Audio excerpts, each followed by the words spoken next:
పైడితల్లి అమ్మవారి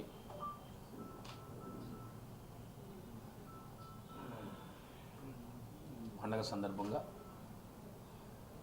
6-7 తారీఖులు 6వ తారీఖు తొలేలు 7వ తారీఖుని అమ్మవారి పండుగ సందర్భంగా మరి ఉత్తరాంధ్ర కల్పల్లి అందరి ఆరాధ్య దైవం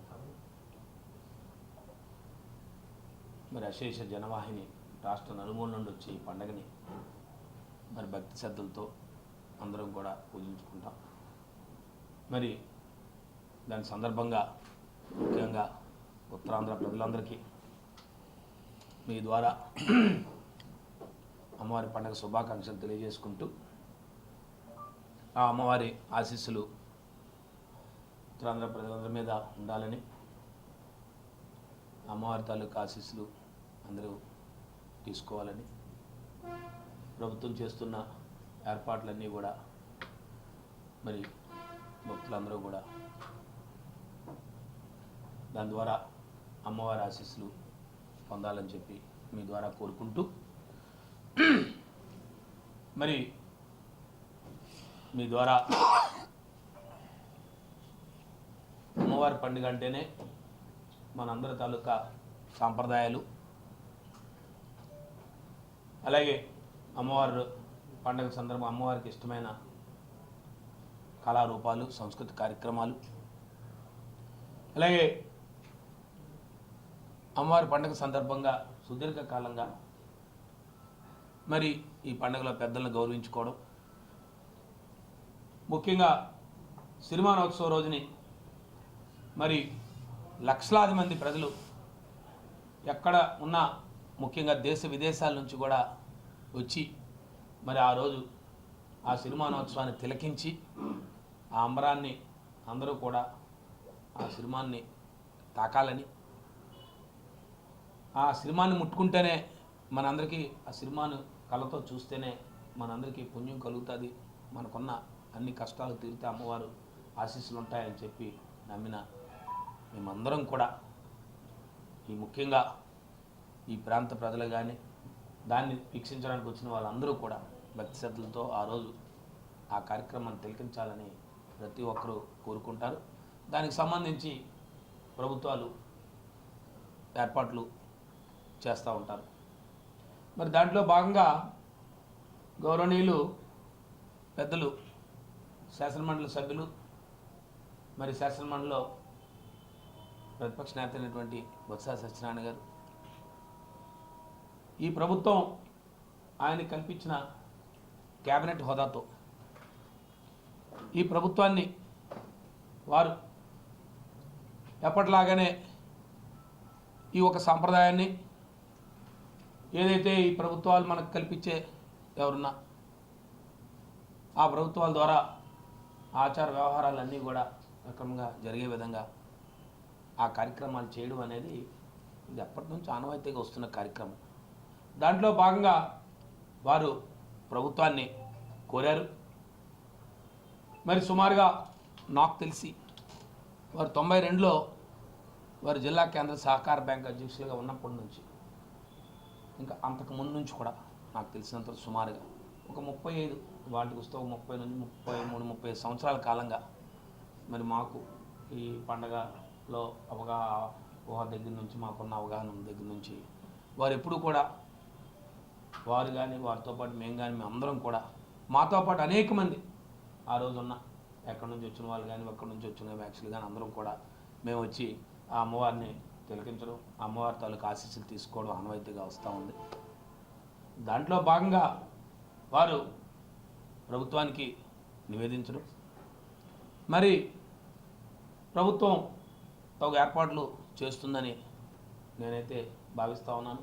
ఎందుకంటే ఎప్పుడు కూడా ప్రభుత్వంలో ఉన్న వాళ్ళని, ఎందుకంటే ఈ సుదీర్ఘమైన ఈ 30-35 సంవత్సరాలు అనేక ప్రభుత్వాలు వచ్చే, ప్రభుత్వాలు వెళ్ళే, ప్రభుత్వాలు అధికారులు ఉన్న ప్రభుత్వాలు, ప్రతిపక్ష ప్రభుత్వాలని కాకుండా పండగని అందరూ కూడా ఒక సమదృష్టితో చూస్తూ ఈ ఆచార వ్యవహారాలు కలిగిన ప్రజాప్రతినిధులు అందరూ కూడా ఈ ఈ ఈ పండగని సుదీర్ఘంగా మా అందరం జరుపుకోవడం ఇది ఎప్పటి నుంచి వస్తున్న ఆనవాయితీ.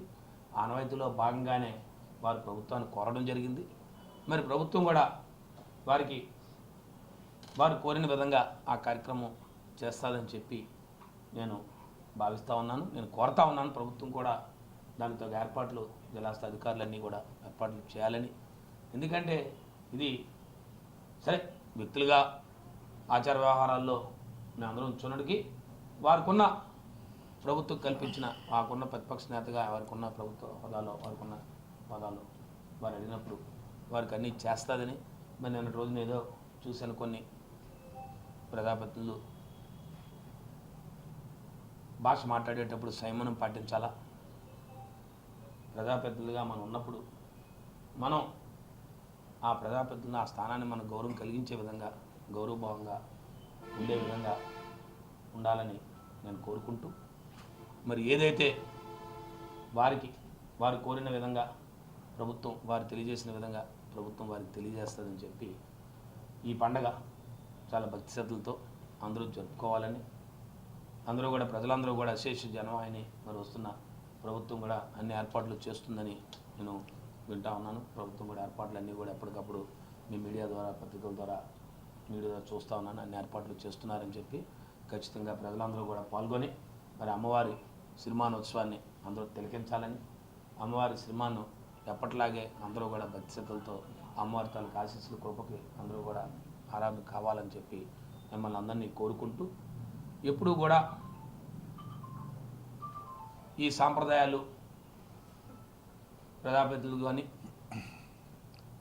ఎప్పుడూ కూడా ఒక పెద్దలను గౌరవించుకోవడం. ఎందుకంటే ఈ పండగ జరుగుతున్న ధర్మిల గత 10-15 సంవత్సరాల కాలంగా ప్రత్యక్షంగా భాగస్వామ్యం అండి.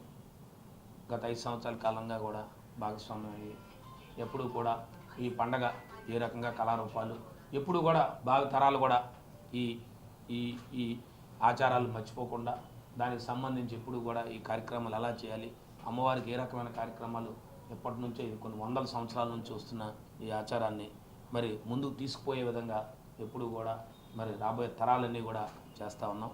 కాబట్టి ప్రజాప్రతినిధులు ఎప్పుడూ కూడా స్పందించే ముందు ఏదైనా మాట్లాడే ముందు ఇక్కడ ఆచారాలు ఏంటి, ఇక్కడ వ్యవహారాలు ఏంటి, ఈ పండగ తాలూకా విధి విధానాలు ఏంటి, గతంలో ఈ పండగ జరిగే విధానాలు ఏంటి, ఆ విధానాల్ని ఆచరించే విధంగా పాల్గొనాలి, దాంట్లో చూడాలి తప్ప ఇతరత్ర అంశాలని తీసుకొని అనవసరమైన విషయాలు గట్టా మాట్లాడి పండగ తాలూకా ఈ అమ్మవారి తాలూకా దీన్ని ఎక్కడికి ఇది రాకుండా ఈ అమ్మవారు అంటేనే దేశ విదేశాల్లో దీనికి ఒక పేరు ప్రఖ్యాతి జనాలు అమ్మవారిని దర్శించుకోవాలని అనేక సందర్భాలు ముఖ్యంగా ఈ చుట్టుపక్కల రాష్ట్రాలు అయితే ముఖ్యంగా ఒరిస్సా కానీ ఛత్తీస్గఢ్ కానీ పక్కన బెంగాల్ కానీ అనేక రాష్ట్రాల నుంచి కూడా వచ్చి ఈ పండుగను జరుపుకోవడం చాలా ముఖ్యంగా మన ఇంట్లో ఆడపిల్లలందరూ కూడా వచ్చి ఈ పండుగను జరుపుకోవడం చాలా ఆనవాయితీగా వస్తూ ఉంది. కాబట్టి ఆ పండుగని భక్తి శ్రద్ధలతో చేస్తారని మరి తప్పకుండా అధికారులు దానికి సంబంధించి తగు ఏర్పాట్లు ప్రజాప్రతినిధులు గౌరవించడం పెద్దలను గౌరవించే విధంగా ఆ కార్యక్రమాలు ముందుకు తీసుకెళ్తారని చెప్పి మీ ద్వారా అధికార యంత్రాంగాన్ని కోరుతూ మరి నిన్న మొన్న రోజున వచ్చిన భారీ వర్షాల కారణంగా మరి జిల్లాలో ముఖ్యంగా ఉమ్మడి విజయనగరం జిల్లాలో పంటలు భారీగా నష్టం జరిగిందనే విషయాన్ని మరి క్షేత్రస్థాయిలో పరిస్థితులన్నీ కూడా మాకున్న సమాచారం మేరకు మాకున్న క్షేత్రస్థాయిలో ఉన్న మా పార్టీ యంత్రాంగం ద్వారా మా పార్టీ నాయకుల ద్వారా కార్యకర్తల ద్వారా తెలుస్తూ ఉంది.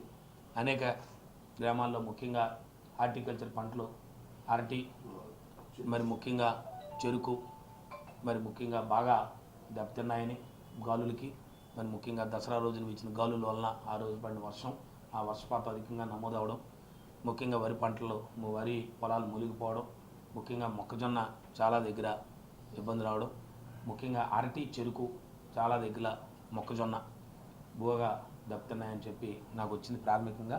మరి నేను అధికారుల దగ్గర నుంచి సమాచారం తీసుకుంటే మరి ప్రాథమిక సమాచారం మేరకు మరి ముఖ్యంగా వరి అయితే సుమారు 350 ఎకరాల పైచులకు మునిగిందని చెప్పి అధికారులు క్షేత్రస్థాయిలో ప్రాథమిక అంచనాగా వచ్చారు. ఇంకా పూర్తి స్థాయిలో మేము అధికారులు పూర్తి స్థాయిలో వెళ్తున్నామని చెప్పారు.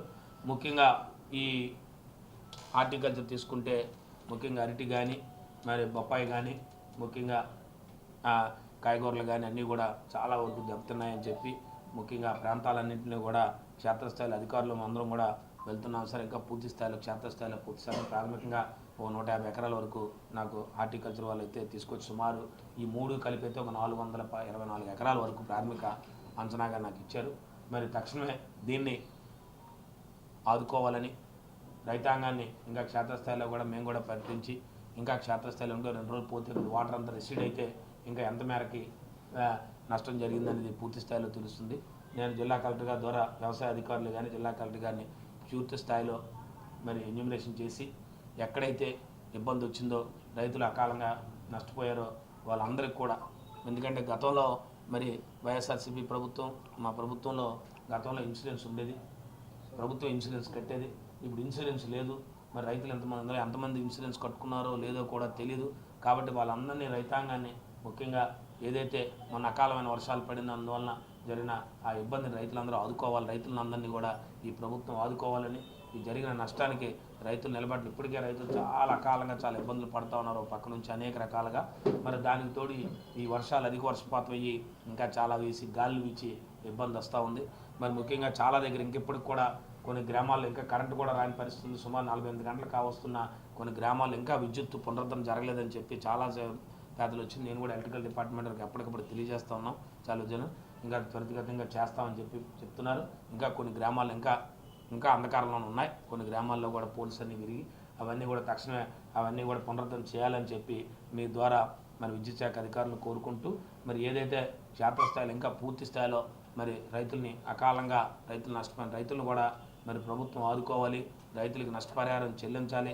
ఏదైతే రైతులు పూర్తిగా పంట నష్టపోయిన రైతులకి అయితే పూర్తి స్థాయిలో ఆదుకోవాలని చెప్పి మరి జిల్లా యంత్రాంగం ద్వారా ఈ ప్రభుత్వాన్ని కోరుతా ఉన్నాను.